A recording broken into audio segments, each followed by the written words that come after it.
Hello குட்டீஸ், எப்படி இருக்கீங்க? இன்னைக்கு நாம சூப்பரான ஒரு கதையை கேட்டு அதிலிருந்து ஒரு நல்ல விஷயத்த கத்துக்க போறோம். இந்த கதையோட பேரு பூச்சியின் பெரிய உதவி. கேட்கவே கொஞ்சம் வித்தியாசமா இருக்குல்ல? வாங்க கதைக்குள்ள போகலாம். கதைக்குள்ள போறதுக்கு முன்னாடி நான் உங்ககிட்ட ஒரு கேள்வி கேக்குறேன்.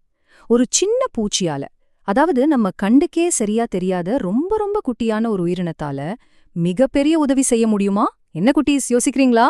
அது எப்படி முடியும்னு தோணுதில்ல? அது எப்படி சாத்தியம்னு தான் நாம இன்னைக்கு தெரிஞ்சுக்க போறோம். பகுதி 1. மின்னிப்பூச்சியை சந்திப்போம்.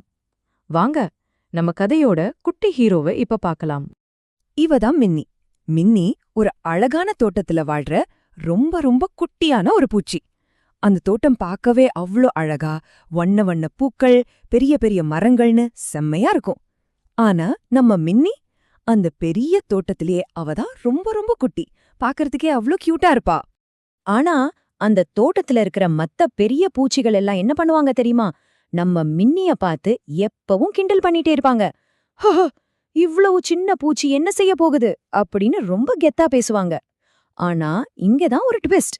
நம்ம மின்னிக்கு உருவம் தான் சின்னது தவிர அவள மனசு ரொம்ப ரொம்ப பெருசு. யாரு என்ன கிண்டல் பண்ணாலும் அவ எப்பவும் அன்பா மத்தவங்களுக்கு உதவி செய்யற குணம் கொண்டவளா இருந்தா. பகுதி 2. பெரிய பயங்கரமான புயல். அந்த அமைதியான தோட்டத்துல திடீர்னு ஒரு பெரிய புயல் வந்தா எப்படி இருக்கும்? ஆமா குட்டீஸ், தோட்டத்துல பெரிய புயல் வரப்போகுது. வானம் அப்படியே இருட்டிடுச்சு. காத்து விர்ருன்னு பயங்கரமா வீச ஆரம்பிச்சிடுச்சு. மரங்கள் எல்லாம் ஆடுது. அங்க இருந்த தேனீக்கள், பட்டாம்பூச்சிகள், எறும்புகள் எல்லாருக்கும் ஒரே பயம். ஐயோயோ, நம்ம வீட்டை பாதுகாக்கணும், நம்ம உயிரை காப்பாத்திக்கணுமேன்னு எல்லாரும் பதற்றமா இங்கும் அங்கும் ஓட ஆரம்பிச்சிட்டாங்க. அந்த பதற்றமான நேரத்துல என்னாச்சு தெரியுமா? மின்னிய கிண்டல் பண்ணாங்கல்ல, அந்த பெரிய பூச்சிகள் எல்லாம் பயந்து போய் ஓடி ஒழிஞ்சுக்கிட்டாங்க. ஆனா அதே நேரத்துல அந்த பலத்த காத்துல ஒரு குட்டி செடி தாக்கு பிடிக்க முடியாம அப்படியே தள்ளாடி ரொம்ப ஆபத்தான நிலைமையில கீழே விழப்போகுது. அந்த செடி தள்ளாடுறத பார்த்து அந்த பெரிய பூச்சிகளெல்லாம் உதவி பண்ணாங்களா? No chance.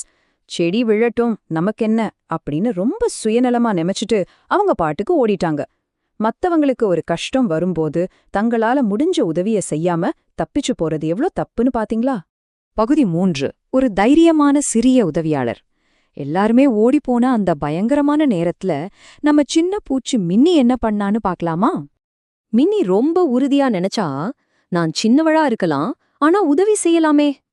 ஆமா குட்டீஸ், ஒருத்தருக்கு உதவி செய்யணும்னா பெரிய ஆளா இருக்கணும்னு அவசியம் இல்ல. உண்மையான அன்பும் கொஞ்சம் தைரியமும் இருந்தா போதும்னு மின்னி நமக்கு கத்துக் கொடுக்கறா. புயல் காத்து இன்னும் வேகமா வீசுது. மின்னி காத்தையும் பொருட்படுத்தாம வேகமா அந்த செடியை நோக்கி ஓடி வந்தா. அந்த சின்ன செடி காத்துல கீழே விழாம இருக்க அது அப்படியே இறுக்கமா கட்டிக்கொண்டா. காத்து அவளை பயமுறுத்தி தூக்கி வீச பார்த்தாலும் அவ அந்த செடியை விடவே இல்ல. தன்னோட முழு பலத்தையும் கொடுத்து அந்த செடியை காப்பாத்த போராடுனா நம்ம மின்னி. பகுதி 4. புயலுக்கு பின் வந்த காலை. ராத்திரி முழுக்க அடிச்ச புயல் காலையில முற்றிலுமா நின்னுடுச்சு. காலையில வெளியில வந்து பார்த்த எல்லாருக்கும் பெரிய ஆச்சரியம். தோட்டத்துல இருந்த மற்ற சிறிய செடிகள் எல்லாம் புயல்ல அடிபட்டு வேரோட சாஞ்சு கீழே விழுந்துடுச்சு. ஆனா நம்ம மின்னி ராத்திரி முழுக்க கஷ்டப்பட்டு காப்பாத்தின அந்த ஒரு செடி மட்டும் எந்த பாதிப்பும் இல்லாம சூப்பரா நிமிர்ந்து நின்னு இருந்தது. இதுக்கு காரணம் யாரு? நம்ம மின்னியோட தைரியமான உதவிதான். இத பார்த்ததும் மின்னிய கிண்டல் பண்ண பெரிய பூச்சிகளுக்கெல்லாம் ரொம்ப வெக்கமா போடுச்சு. எல்லாரும் மின்னிக்கிட்ட வந்து, "மின்னி, நீதான் உண்மையான வீராங்கனை. அளவு முக்கியம் இல்ல, உன்னோட மனசுதான் ரொம்ப பெரியது" அப்படின்னு மனசார பாராட்டினாங்க. அன்னைக்கப்புறம் யாருமே மின்னிய சின்ன பூச்சின்னு கிண்டல் பண்ணவே இல்ல. பகுதி 5. ஒரு பெரிய பாடம்.